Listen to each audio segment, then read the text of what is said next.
Lucas 2, 1 a 7. Naqueles dias saiu um decreto da parte de César Augusto para que todo o mundo fosse recenseado. Este primeiro recenseamento foi feito quando Quirino era governador da Síria. E todos iam alistar-se, cada um à sua própria cidade. Subiu também José da Galileia, da cidade de Nazaré, à cidade de Davi, chamada Belém, porque era da casa e família de Davi, a fim de alistar-se com Maria, sua esposa, que estava grávida. Enquanto estavam ali, chegou o tempo em que ela havia de dar à luz. E teve a seu filho primogênito, envolveu-o em faixas e o deitou em uma manjedoura, porque não havia lugar para eles na estalagem. Lucas apresenta o nascimento de Jesus, podemos dizer, indo do visível para o invisível. Nesta pequena narrativa, nós podemos ver Lucas a ir do visível, do grandioso, para o invisível, o pequeno, aos olhos humanos. Aquilo que é grandioso aos olhos humanos para o que é pequeno aos olhos humanos. Mostrando claramente que Deus está no controlo de todas as coisas, para que os seus planos sejam plenamente concretizados. Lucas então vai do que todos sabiam, o que está escrito nestes versos, aquilo que era visível para todos, o decreto de César Augusto, Quirino, que era governador da Síria, todos iam à sua própria cidade. Então Lucas parte daquilo que é visível, daquilo que é importante aos olhos humanos, o governador, o imperador. Ele passa por aquilo que alguns sabiam, e aquilo que alguns sabiam está descrito nestes versos aqui, que era aquilo que dizia respeito a José, que ele sabia sobre Maria, sua esposa, que estava grávida. Nem todos sabiam isto, só alguns sabiam, até aquilo que só Maria e José sabiam. Só Maria e José sabiam que Maria ia dar à luz um filho, e esse filho, como Deus tinha falado com Maria e José, era o Messias. Partindo então daquilo que todos sabiam, daquilo que é grande, nós vemos que Deus é o Senhor da história. A história da humanidade pertence-lhe. O que aconteceu a nível histórico e visível está relatado não apenas aqui em Lucas, mas nos compêndios de história. E é aquilo que toda a gente sabe. O extraordinário é que Deus, de uma forma misteriosa, que nós não temos a capacidade para entender completamente, está no controle da história, para que os seus objetivos sejam alcançados. O que hoje todo o mundo sabe e vê são as decisões dos políticos influentes a todos os níveis da sociedade, e que eles acham que estão a moldar o futuro de acordo com as suas vontades. Mas na realidade o futuro está nas mãos de Deus, e eles apenas, sem saberem, estão a ser instrumentos nas mãos de Deus para que o seu plano eterno seja cumprido.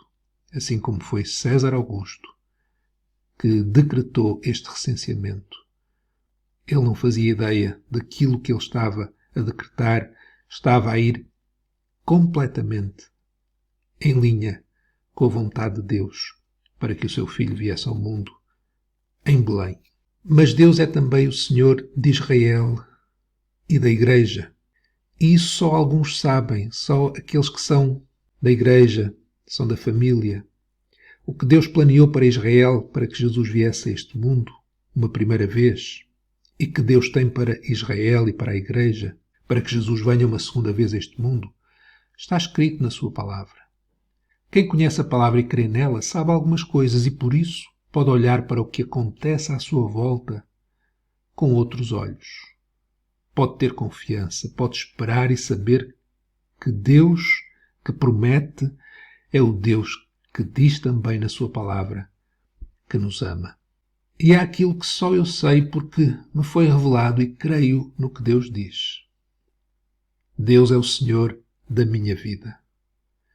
Então Deus é o Senhor da história, Deus é o Senhor de Israel, da sua Igreja, mas Ele é também o Senhor da minha vida. O que acontece a nível pessoal está dentro do plano de Deus. E nós podemos ter a certeza que vai acontecer. Vai acontecer muitas vezes não como poderíamos imaginar, ao nível visível e humano. Pois neste texto nós sabemos e vemos que Jesus não nasceu com pompa e circunstância. Pelo contrário, ele veio a este mundo da forma mais humilde que se possa imaginar.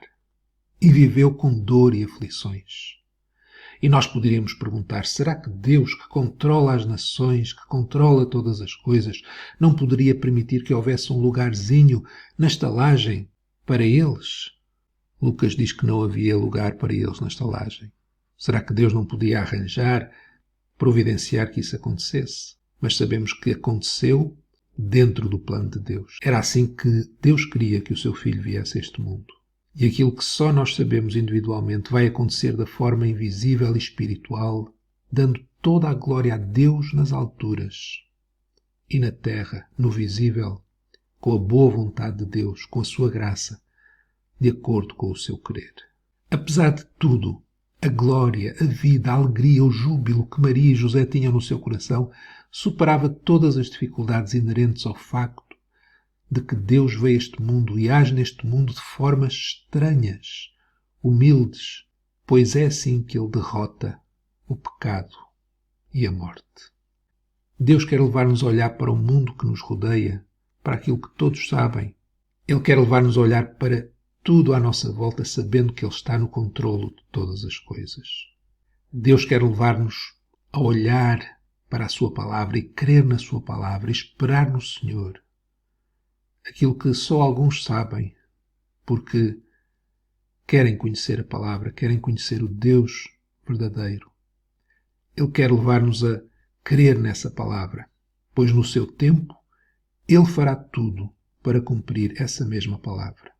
E Deus quer levar-nos a entender que há coisas que Ele vai fazer na nossa vida, só nós sabemos, como Maria e José, só eles sabiam.